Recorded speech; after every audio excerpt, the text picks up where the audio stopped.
শুভ দিন বন্ধুরা, এক্সাম ম্যাথে আপনাদের স্বাগত।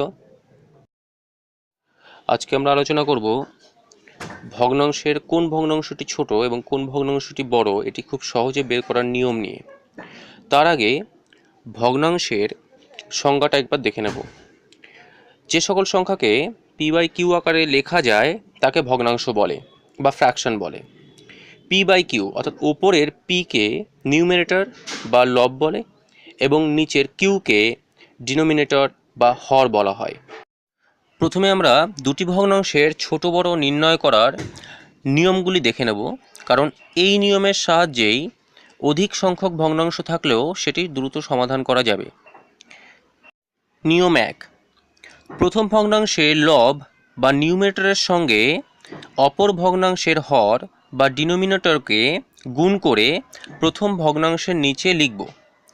অর্থাৎ যে ভগ্নাংশের লবের সঙ্গে অপর ভগ্নাংশের হর গুণ করা হচ্ছে, সুতরাং লবের নিচেই বা সেই ভগ্নাংশের নিচেই সংখ্যাটি লিখতে হবে।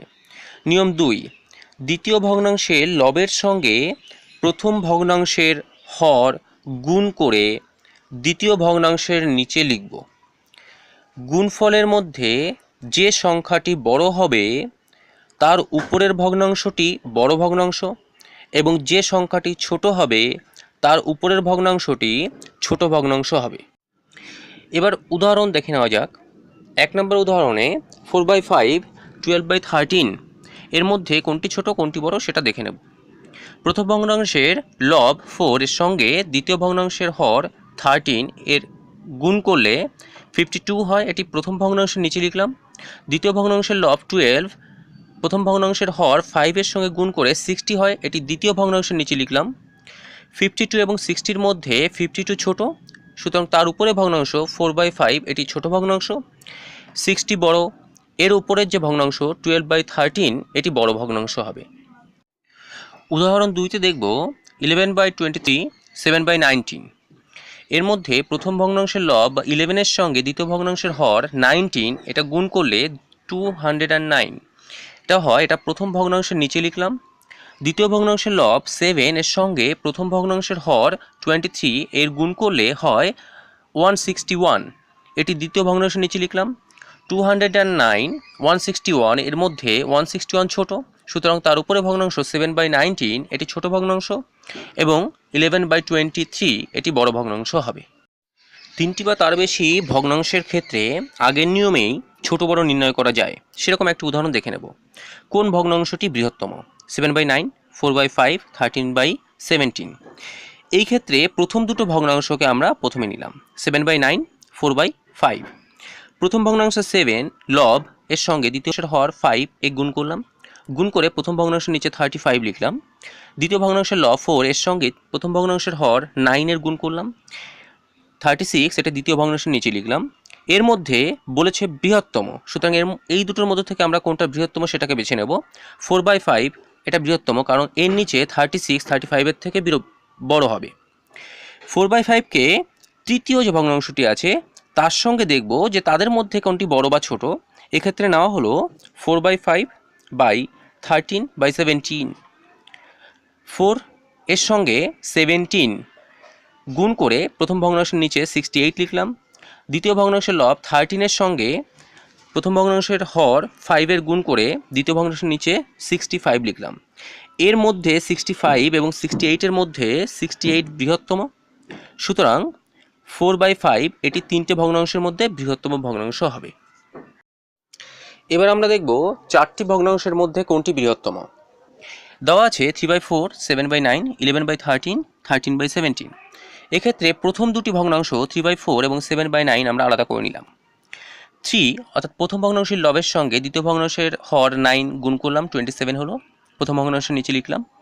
দ্বিতীয় ভগ্নাংশের লব 7 এর সঙ্গে প্রথম ভগ্নাংশের হর 4 এর গুণ করলাম, 28 এটা দ্বিতীয় ভগ্নাংশের নিচে লিখলাম। দেখা গেল 27 এবং 28 এর মধ্যে 28 বৃহত্তম, সুতরাং 7/9 এই দুটি ভগ্নাংশের মধ্যে বড়। এবার অবশিষ্ট ভগ্নাংশ দুটো 11/13, 13/17 এটাকে আলাদা করে নিলাম। ঠিক একই পদ্ধতিতে এই দুটি ভগ্নাংশের মধ্যে আমরা কোনটি বৃহত্তম সেটা বের করলাম। দেখা গেল 11/13 13/17 এর থেকে বৃহত্তম, কারণ এর নিচে 187 এটি বৃহত্তম। এবার দুপাশের দুটি বৃহত্তমের মধ্য থেকে কোনটি বৃহত্তম সেটা বের করতে পারলে চারটি ভগ্নাংশের মধ্যে বৃহত্তম ভগ্নাংশটি পেয়ে যাব। প্রথম ক্ষেত্রের বৃহত্তম 7/9 এবং দ্বিতীয় ক্ষেত্রে বৃহত্তম 11/13 আলাদা করে নিলাম। একই পদ্ধতি অবলম্বন করে দেখা গেল যে গুণফল করলে প্রথম ভগ্নাংশের নিচে গুণফল 91 এবং দ্বিতীয় ভগ্নাংশের নিচে গুণফল 99 হয়। 91-এর থেকে 99 বৃহত্তম, সুতরাং তার উপরে ভগ্নাংশ 11/13 এটি বৃহত্তম ভগ্নাংশ। এবার আমরা চারটি ভগ্নাংশের মধ্য থেকে ক্ষুদ্রতম ভগ্নাংশ নির্ণয় করব। ঠিক একইভাবে প্রথম দুটি ভগ্নাংশকে আমরা আলাদা করে নিলাম। 2/3, 5/7। প্রথম ভগ্নাংশের লব 2 এর সঙ্গে দ্বিতীয় ভগ্নাংশের হর 7 গুণ করলাম, প্রথম ভগ্নাংশের নিচে 14 লিখলাম। দ্বিতীয় ভগ্নাংশের লব 5 এর সঙ্গে প্রথম ভগ্নাংশের হর 3 এর গুণ করলাম, 15 দ্বিতীয় ভগ্নাংশের নিচে লিখলাম। 14 এবং 15 এর মধ্য থেকে 14 ক্ষুদ্রতম, সুতরাং তার উপরের যে ভগ্নাংশ 2/3 এটি ক্ষুদ্রতম ভগ্নাংশ। এবার আমরা অবশিষ্ট ভগ্নাংশ দুটি নেব, 9/10 এবং 11/14। প্রথম ভগ্নাংশের লব 9 এর সঙ্গে দ্বিতীয় ভগ্নাংশের হর 14 গুণ করলাম, 126 এটা প্রথম ভগ্নাংশের নিচে লিখলাম। দ্বিতীয় ভগ্নাংশের লব 11 এর সঙ্গে প্রথম ভগ্নাংশের হর 10 এর গুণ করলাম, 110 এটা দ্বিতীয় ভগ্নাংশের নিচে লিখলাম। 126 এবং 110 এর মধ্যে 110 ক্ষুদ্রতম, সুতরাং 11/14 ক্ষুদ্রতম ভগ্নাংশ। এবার উভয় পার্শ্বের ক্ষুদ্রতম ভগ্নাংশ দুটোকে আলাদা করে নেব। এই দুটোর মধ্য থেকে যেটি ক্ষুদ্রতম সেটি পুরো ভগ্নাংশের মধ্যে ক্ষুদ্রতম ভগ্নাংশ হবে। একই পদ্ধতি অবলম্বন করে দেখা গেল যে প্রথম ভগ্নাংশের নিচে 28 পেলাম, দ্বিতীয় ভগ্নাংশের নিচে 33 পেলাম। 33 থেকে 28 ছোট এবং তার উপরে ভগ্নাংশ 2/3, সুতরাং সমস্ত ভগ্নাংশগুলির মধ্য থেকে 2/3 ক্ষুদ্রতম ভগ্নাংশ। ধন্যবাদ ভিডিওটি দেখার জন্য। আরও বেশি আপডেট পেতে এক্সাম ম্যাথকে সাবস্ক্রাইব করুন, লাইক এবং শেয়ার করে সহযোগিতা করুন।